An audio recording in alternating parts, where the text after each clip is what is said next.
The cabin filter is located on the passenger side of the vehicle, behind the glove box. Open the glove box. Unhook the dampener arm.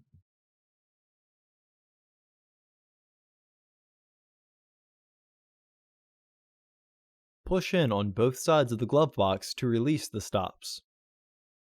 Unclip both sides of the housing cover to remove it. Remove the old filter from the housing and clean out any debris inside. Insert your new filter into the housing, with its airflow indicating arrow pointing down.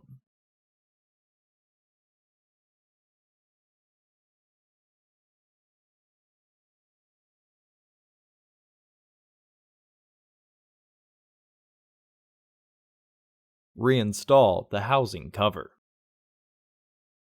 Partially close the glove box to re-engage the stops. Hook the dampener arm back onto the glove box. Close the glove box.